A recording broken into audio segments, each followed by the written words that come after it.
Bon, alors tout d'abord, bonjour et bienvenue à la présentation La Plaisance, nouveaux clients, nouvelles offres, nouvelles entreprises.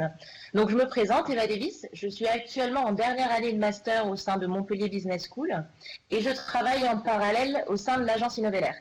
À mes côtés se trouve Charles Pourreau, qui est enseignant au sein de Montpellier Business School, et Clément Deveau, qui avait mené cette étude en 2014.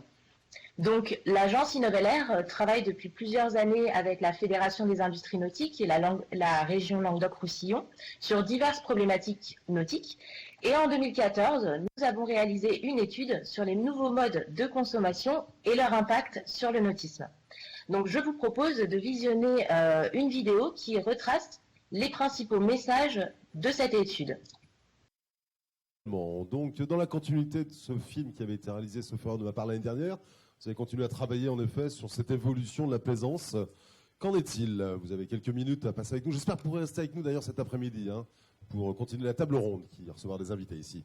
Alors, on en est où sur cette évolution de la plaisance? Alors, donc tout d'abord, je vous propose de revenir sur les principaux messages de cette vidéo. Tout d'abord, on voit que le plaisancier semble changer de profil. Notre plaisancier historique, passionné, pour qui la propriété a beaucoup d'importance et qui est très fidèle à cette activité, semble changer et le futur plaisancier, qui semble être un nouveau consommateur, semble être beaucoup plus intéressé par l'usage. Il semble être beaucoup moins fidèle et il semble qu'il souhaite pratiquer une multitude d'activités. Pour lui, pratiquer, naviguer, ce n'est plus une finalité, mais un moyen.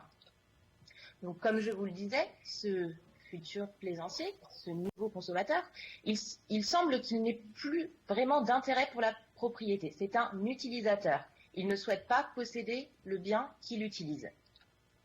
Ce décalage entre offre historique et nouvelle demande, finalement, va créer un potentiel sur le marché. Et ce potentiel va être un relais de croissance.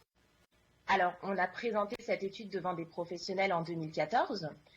Elle a été bien accueillie par les professionnels. Cependant, on nous a fait quelques objections et je vous propose aujourd'hui d'apporter des réponses à ces objections. La première objection qui nous a été faite, c'est que le marché, l'industrie nautique, les clients du nautisme, tout comme les clients de l'industrie automobile, étaient très attachés à la propriété. Et donc que les clients de l'industrie nautique, tout comme ceux de l'automobile, n'allaient pas passer sur l'économie d'usage. Or, on se rend compte qu'aujourd'hui, les clients de l'industrie automobile ont déjà basculé vers le marché de l'usage, et plus particulièrement à travers de différents exemples. Par exemple, l'autopartage. L'autopartage, en 2012, en Europe, c'est 700 000 utilisateurs. D'ici 2020, ça devrait atteindre 15 millions d'utilisateurs. Ça pose donc des défis pour les constructeurs. Comment continuer à exister en tant que marque auprès de personnes qui peut-être n'achèteront plus de voitures, ou comment exister en tant que constructeur pour continuer à vendre différemment au service d'autopartage des véhicules. Alors, ils ont une réponse.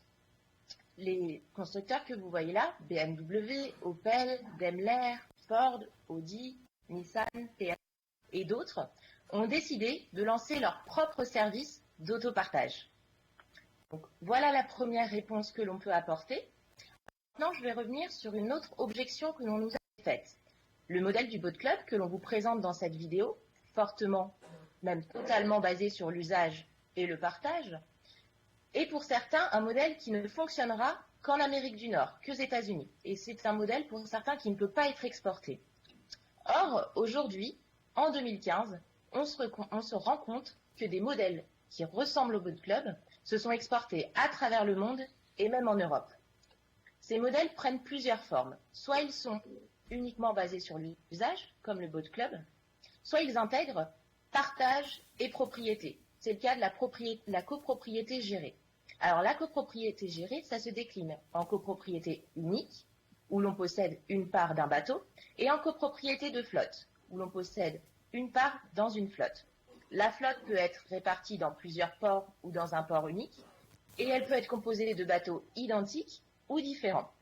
Et on voit aussi qu'un certain nombre de modèles hybrides commencent à émerger, et particulièrement en Europe. Ces modèles combinent usage, partage et propriété. Donc, s'il y a un message principal que l'on aimerait faire passer et qui sont au cœur de nos travaux, c'est que finalement, en adaptant son offre, on peut s'ouvrir à un formidable potentiel. Alors, je vais reprendre ce schéma. Alors, en rouge, c'est le marché historique du nautisme. C'est un marché aujourd'hui que l'on connaît en souffrance, qui est vieillissant et qui a du mal à se renouveler. Cependant, à proximité de ce marché, se trouve le marché symbolisé en orange. Dans ce marché, on retrouve des personnes intéressées par le nautisme, mais qui aujourd'hui ne se retrouvent pas dans les offres qui sont proposées dans le marché historique. Et encore à proximité de ce marché se trouve un autre marché qu'on a symbolisé en vert. Ce marché, c'est le marché de personnes qui potentiellement pourraient être intéressées par le nautisme.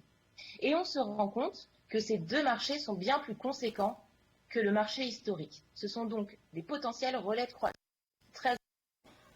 Cependant, pour attaquer à conquérir ces marchés et s'adapter à ces nouvelles cibles, il va falloir répondre aux nouvelles attentes.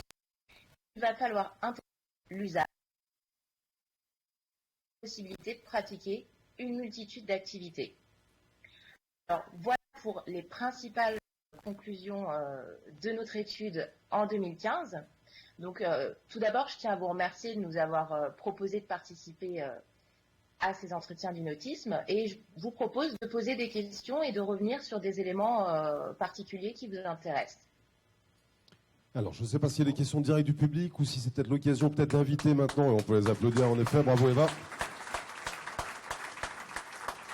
Merci également à Charles Pourreau, donc Montpellier Business School. Des réactions du public tout de suite, où j'invite peut-être nos invités de la table ronde à nous rejoindre. Ce sera peut-être quand même intéressant de questionner chacune ou chacun d'entre eux sur ce qui vient d'être présenté. Jean-François, j'invite peut-être les gens à nous rejoindre sur la table ronde. Vous nous entendez toujours, Eva? Vous restez avec nous cet après-midi, là, pour l'heure qui suit, pour la table ronde, parce qu'il y aura sûrement des réactions. Alors non, vous n'aurez pas la possibilité. On ne pourra pas rester une heure, mais on est tout à fait, bien entendu, enclin à répondre à quelques questions pour que ça soit le plus interactif possible. Bon, ce que je propose, c'est j'invite les invités de la table ronde qui vont nous rejoindre, comme ça ils pourront réagir tout de suite peut-être, afin de... Bon, si on... ça fait comme ça... Allez, j'invite Emmanuel Vanderbroek à nous rejoindre, c'est le dirigeant d'Universel. Universel, c'est une plateforme numérique de prestation de services, en fait, nautique, qui a été créée en 2011. Emmanuel, je vous laisse le temps de vous installer. Vous proposez un carnet d'entretien en ligne, gratuit, qui permet aux propriétaires de bateaux d'organiser la maintenance. S'installe aussi, alors je vais voir Mathieu Jones. Mathieu, installe-toi ici, l'un des 4 associés d'Alternative Selling, boîte de location à la Trinité-sur-Mer.